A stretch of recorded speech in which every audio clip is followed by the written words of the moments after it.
Hey guys, Cybertron Zheng here, and today I am really excited to bring you another team breakdown / analysis.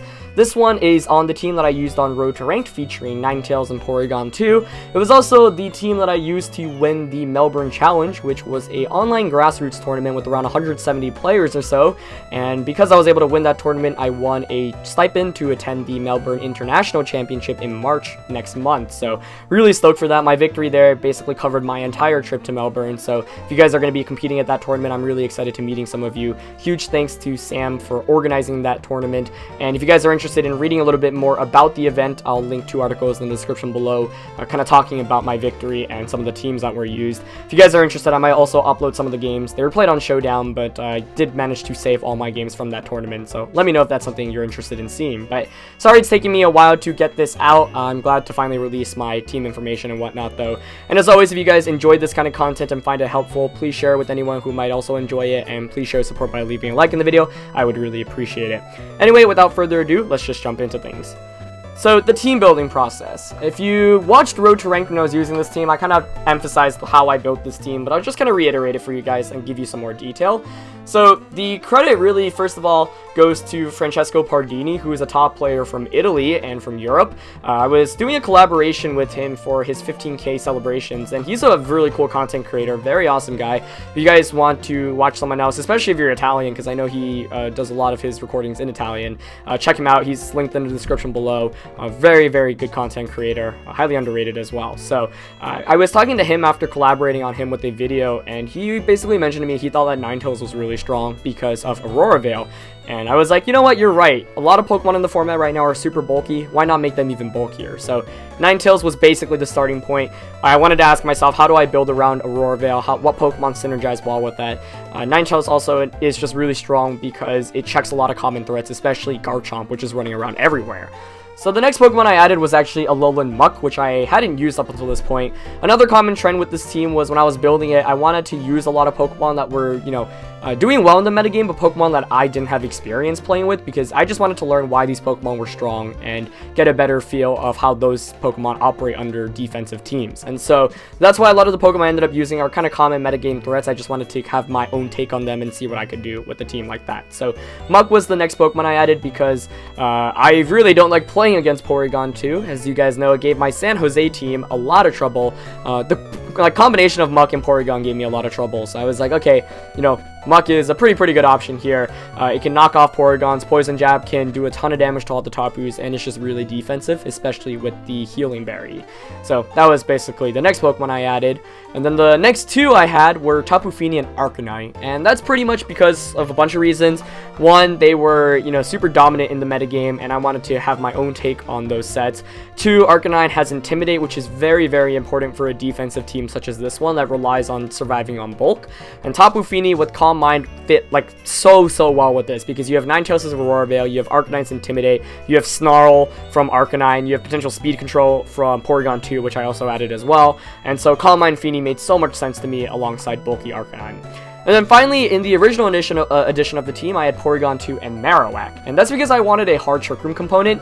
I wanted, obviously this team, is relatively slow, but it's not super slow, and it's in that mid speed tier range outside of Ninetales. So I wanted to have a way to close out games with Porygon 2 and Marowak, but after playing with it a little bit, I was really struggling with Marowak. A lot of the games I played, it was Porygon 2 would get knocked out, I would have Marowak and it would just faint without doing anything, or Marowak just didn't do enough in the time that it was out. So I swapped it out for what I thought was ultimately a better replacement in Garchomp, because Garchomp gave me another speedier component, also allowed me to use a Z move, which I had not had on the team up until that point. So that was pretty much how I decided on the 6 Pokemon. I initially had bulky Arcanine, as you guys saw in Road to Rank, but I wanted to try out a more offensive variant, so I used the Electrium Z Arcanine for the for the Trip Challenge, which I'll detail in just a bit. But really a fun team overall to use, and that's basically how I built it. It was a combination of getting one idea, a really cool idea from Francesco, wanting to try out a bunch of common Pokemon, and just having my own twist on things.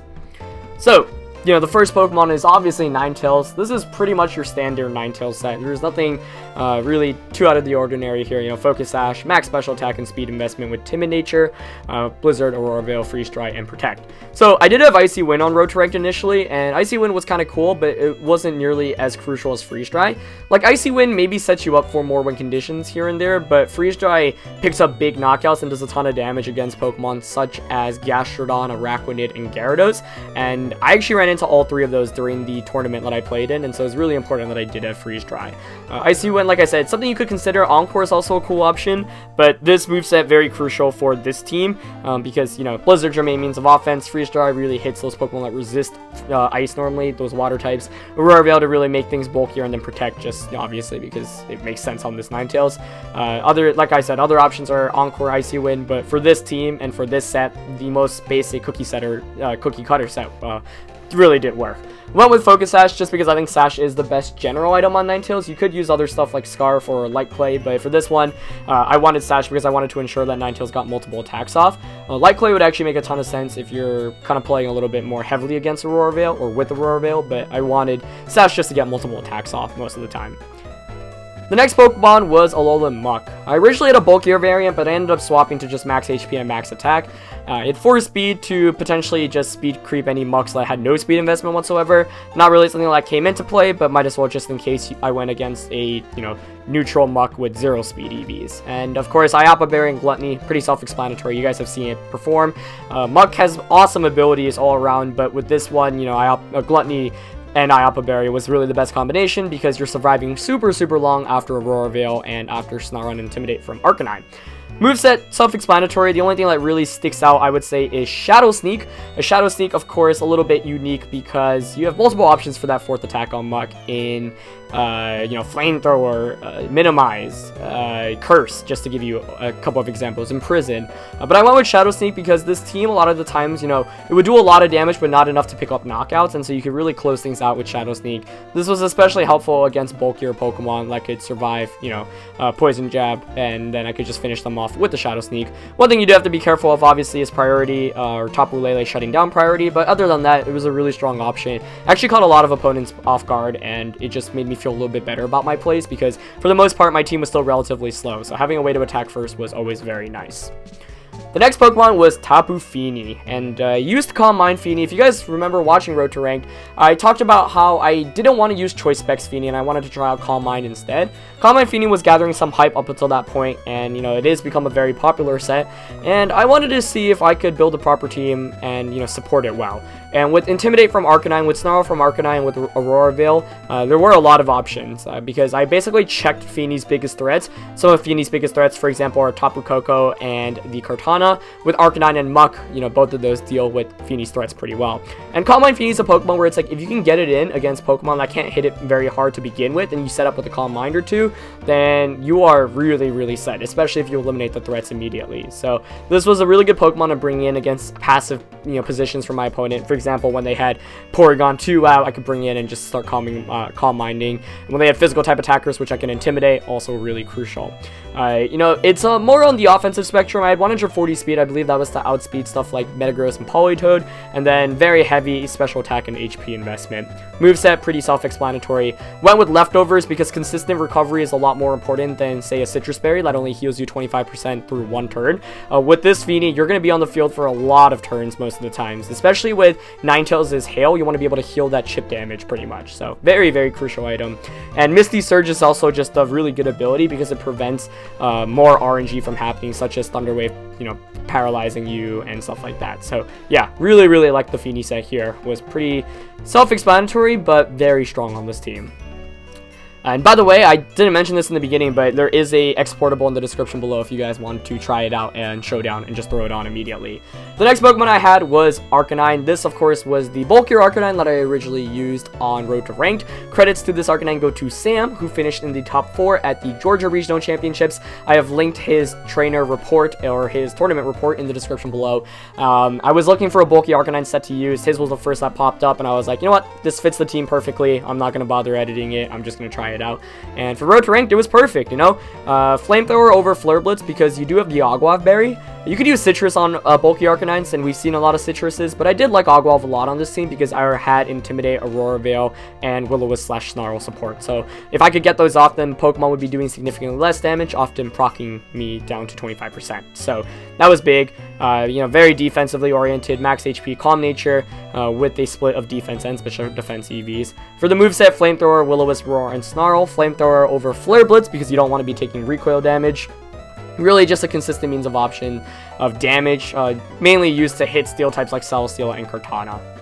Will-O-Wisp, very, very good move, kind of underused in this metagame, and it's weird because there is a Tapu Fini on the team, but it works perfectly fine as long as you bring Arcanine before the Fini. Very helpful, especially against slower, bulky Pokemon such as Muk or Mudsdale, for example. Getting a burn against those slow threats was absolutely huge because they would do so much less damage afterwards, especially if I could reshuffle my Intimidates in and out. Roar was mainly used to counter opposing Trick Room teams. It also helps out against random stuff like EV teams and whatnot, so a good option to have. And Snarl was the last one, very important in decreasing special attack from my opponent's end. That really helps Pokemon such as Tapu Fini and Muk stay around for significantly longer. So defensively oriented Arcanine, very strong and synergized with the other members of the team quite nicely. However, as I mentioned for the Melbourne Challenge, I wanted to use a more offensive version, mainly because I just had this idea of using the Electric Z move with Wild Charge because I was looking at some calcs and I was like, wait, this actually can one-shot Tapu Fini and Araquanid. I have some trouble against both of those Pokemon, so why not try a set where I can just catch them off guard, outspeed them, and knock them out immediately. So the offensive variants typically run Flare Blitz, Wild Charge, Extreme Speed, Protect. That's not too much of a surprise. I went with Admin Nature because I didn't really feel the need for the speed investment. Of course, with the speed, I think you can speed type Max Speed Tapu Lele, but I already had multiple ways to deal with Lele, so I wasn't too concerned about that. And I really wanted Admin to get the higher damage rolls, especially with the Electric move, because that just guaranteed some more knockouts. And so yeah, Electric Z is pretty interesting. I didn't feel the need for the Fire Z move, and so this was a second Z option on the team next to Garchomp, but was very helpful against specific matchups where I had trouble dealing with water types. And so don't have any regrets about it. Really fun set, and this Arcanine performed very well. Extreme Speed honestly hits for super hard, a lot harder than most people give it credit for or expect it to. And, between those Arcanines, there's not one that I think is, better for the team. It was just more like I wanted to try out the offensive variant, and it covered some holes, but no team is ever perfect, When you use the offensive variant, you give us some defensive synergy that you have with the bulkier variant. So, both really work well with this team. It's just a case of, whether you feel comfortable playing around, certain combinations from your opponent. So the next Pokemon was Porygon 2. I would actually say that this was probably the star of the team, which was weird, but this Porygon 2, even though it doesn't have much special attack investment at all, it really is still meant to put yourself in positions to hit very, very strongly, especially with Tri-Attack and Ice Beam if you get a download boost off. So max HP and 188 special defense with Sassy means that you can survive a combination of max special attack Hydro Vortex from Golduck and Pelipper. I knew that was a combination that I personally used to catch a load of opponents off guard, and I didn't want to lose to that, so I invested as much as I could to survive that. Pretty much rest in defense. I believe this spread actually wastes 4 EV, so you could probably optimize it a little bit better. But yeah, moveset of Ice Beam, Tri-Attack, Recover, and Trick Room. Physical Porygon 2 was something that I was pretty interested in, but I still liked the special variant a little bit more for a bunch of reasons. One, Tri-Attack, you have the potential of status conditions, which can always be really helpful. And two, a lot of teams let you do get the download attack increase against. Like, for example, Intimidate's pretty common, especially Arcanine, so you would, a lot of the times, just get Intimidated anyway and would be back to neutral, whereas if you do get that special attack boost, you have 2 attacks to fully capitalize off of. So you can make a case for both, but I like Tri-Attack, and I don't have any regrets using it. It's really helpful, especially against Pokemon like Tapu Koko and ones that are just kind of special and defensively frail. So Recover, Trick Room, pretty self-explanatory. Most Porygon sets, you'll see Ice Beam, Recover, Trick Room, and then a 4th attack, whether it be Thunderbolt, Toxic, Tri-Attack, Return, etc. So that's Porygon 2. And for the last one, I ended up with Garchomp. So instead of going for a max speed, max attack kind of jolly Garchomp, I used the set that Ricardo Pinto used to get over the 2000s on BattleSpot. I will also link his report in the description below. A really strong set, and this one basically allows you to hit a little bit harder because you're adamant with max attack, and you're still really speedy with 204 speed, but I didn't feel the need to speed type opposing Garchomps because I had Porygon 2 and I had Ninetales, so excuse me, I figured it would be better to hit a little bit harder, especially with the Porygon Trick Room option on my side. So I ended up with Swords Dance, Earthquake, Poison Jab, and Protect. I believe the one I used on Road to Rank was initially just Jolly, Max Attack, Max Speed, and I think I had Fire Fang over Swords Dance, but I wanted to try out Swords Dance because a lot of players, you know, if you can get Garchomp in a position, for example, against Arcanine or Muk, then they'll be inclined to protect or switch out, often netting you a free Swords Dance, which is really crucial. Poison Jab, I like a little bit more than any other attack on Garchomp because Dragon Claw, not that great when you have Misty Terrain up. Rock Slide can flinch, but doesn't do too much damage, really, for the most part. And so Poison Jab made a lot of sense because you one-shot Tapu Bulu for the most part, and you do a significant amount to all the other Tapus, especially after a Swords Dance. So a little bit bulkier. The special defense bulk makes it easier to survive against non-invested zero special attack Ice Beams from Porygon 2, so that's always helpful as well. And overall, was very happy about this Garchomp set. I actually pulled a lot of sweeps with Garchomp under Trick Room, which is weird, but a lot of hyper-offensive teams are oriented against fast Pokemon, like Tapu Koko, like fast Garchomp, and so I could take advantage of that with a slightly slower Garchomp. Knowing that I was, you know, only 204 speed and adamant nature, I knew that I would probably be going after Garchomps most of the time, so if I set up Trick Room, I'll be going first. Very, very nice and helpful. So when playing with the team, this team doesn't really have a set formula. There really is no set lead combination.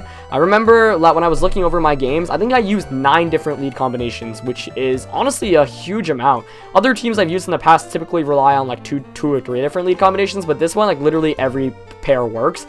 Typically, Porygon 2 is the safest choice, unless they have a fighting type Pokemon like Hariyama or Pheromosa that can threaten it with a one-shot. For the most part, it is a pretty good option to lead with, especially if you can get a special attack download increase. With this team, it's more important than ever to identify your win conditions. For example, I win this game if I knock this one Pokemon out because Tapu Fini wins the game, or if I knock out this Ninetales on my opponent's team, then Garchomp with the Z move can just Swords Dance and set up against my opponent's entire team. So stuff like that's really important for this team because it is pretty defensive, so you need to know what Pokemon to conserve and what Pokemon you're willing to sacrifice. Having good defensive switch-ins is always important, but more important than ever with this team as well. Other teams kind of rely, especially for example high offensive teams, rely on just doing as much damage as possible and overwhelming your opponent, but this team relies on putting yourself in a better position than your opponent at any given turn, and you can really always do that if you have good switch-ins in the back. So having Pokemon, you know, for example, having Arcanine to intimidate physical type attackers, having a Pokemon that can sway the momentum if you switch it in, very, very key for doing well with this team. Like I mentioned, this team takes advantage of being bulky, so what that means is that you do sacrifice some damage output. As a result, you really want to put yourself in positions, and this kind of ties into switch-ins, where you can aim to get super effective attacks off while your opponent can't retaliate. Getting super effective attacks off is really important with this team for the most part, or boosted attacks such as +1 Porygon 2 Tri-Attack or +1 Calm Mind Fini. Getting those big attacks are really important because otherwise you're not doing too much damage for the most part. So if you can do more than they're doing while they don't do as much to you, you know, you're basically winning the turn, especially when you're more bulky already. So, yeah, even though I'm sacrificing some damage output on this team, you know, positioning is very key. And finally, the team, even though it does have a very kind of Trick Room component to it, it doesn't require Trick Room, but it is often a very big late game win condition. I ended up winning the Melbourne Trip Challenge, especially in the end, by Porygon setting up a Trick Room and me sweeping through with a combination of Porygon and Garchomp. So, it's a very big win condition in the late game, as well as the early game, but a lot of times people neglect allowing you to set up Trick Room at the end, and so you can take advantage of that. So as for weaknesses, there aren't too many Pokemon specifically that gave me some trouble, but here is like a list of problems that I ran into. Number 1, in general, losing Porygon 2 very quickly. The team typically builds around Porygon, so if, you know, opponents could double up and knock it out, it would set me back a lot because I would lose my main means of speed control, which is Trick Room. It also was a great way to stall out games and still do a lot of damage. So I noticed that one common trend was losing Porygon quickly, especially if I was going against opposing Trick Room teams, because then I couldn't reverse Trick Room. Taking basically a lot of damage and losing damage trade-offs. I was kind of alluding to this earlier, but this team relies heavily on defense, right? So if your opponent is out-trading you offensively, then that's pretty bad because you're probably not returning as much damage, and so they get a net positive from it. So that's something you really have to watch out for. A passive play is also a big deal, and what that means is basically having 2 Pokemon that don't offer too much pressure at any given point. So for example, if I had Porygon 2 out and Arcanine, against something like, and let's say the bulky Arcanine that I had, against something like Tapu Fini, then the most I could do really is Snarl and Try Attack. And Fini is kind of free to just get Calm Minds up or just go for Muddy Waters, and, you know, I lose the damage trade-off there. So being in positions where I couldn't do too much and was really just, you know, wasting a turn occasionally, that was always pretty bad for me. A Pokemon that have the ability to one-hit KO any member of the team, that's always really bad because this team relies on surviving as long as possible. So as you'd imagine, stuff like Garchomp with the Z move, a Pokemon with fighting Z moves that could one-shot Porygon, Pokemon such as Koko or Kartana that could knock out the Tapu Fini, all of those very scary to go up against, because if they do manage to one-shot you, then you immediately play down with one of your defensive members, and that's pretty bad. Opposing Trick Room teams with even slower Pokemon gave me a lot of trouble. Araquanid was one of the Pokemon that I really hated going up against. That's part of the reason why I did have Freeze Dry and the Electric Z move on my Arcanine eventually. But even with those options, it's still kind of tough to go up against. And finally, really just not utilizing the team's core as well. So for example, wasting Muk's Berry or Tapu Fini not getting set up in proper positions, all just to give you some examples.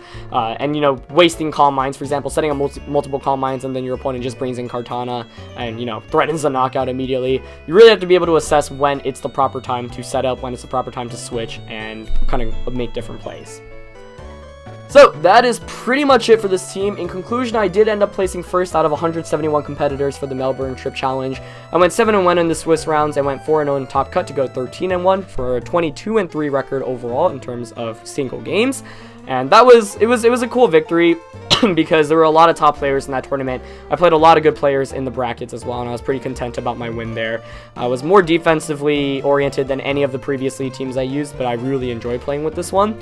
And I think Ninetales especially, just an underrated Pokemon. We, you know, did see a bunch of Ninetales, especially over in London. A couple of really big name players used it, but I just wanted to try it out, and it really worked out nicely, especially with the prevalence of Garchomp. And one quick final thing I thought was really cool was Wolfie Glick, who's our world champion. He used kind of a similar team. I'm sure he created it independently, but he had some really cool sets such as Swagger and Heal Pulse Tapu Fini and Return Porygon too. So it kind of adds another layer to this team, and I think that's something I would want to try out if I were using this team in the future. Kind of not using the setup Calm Mind Fini, but instead a support-oriented one. So yeah, just some food for thought for those of you that might want to try it out. But that is going to be it for this team analysis. You know, once again, sorry that it took a while to get it out, but hopefully you guys enjoyed the content. Like I mentioned, there is an exportable in the description below where you can try out the team on Showdown. In addition, if you guys enjoyed this content, please show support by leaving a like on the video and giving me any feedback on future kind of team breakdowns and analyses that you would like to see. So yeah, that's gonna be it for this one. Go check out Road to Ranked episodes 34 to 46. I think those are the numbers. If you want to see the team in action and haven't already, feel free to try out the team and whatnot, and check out some of the links that I mentioned in the description below. That's gonna be it for this video, guys. I'll catch you guys next time. All right, peace.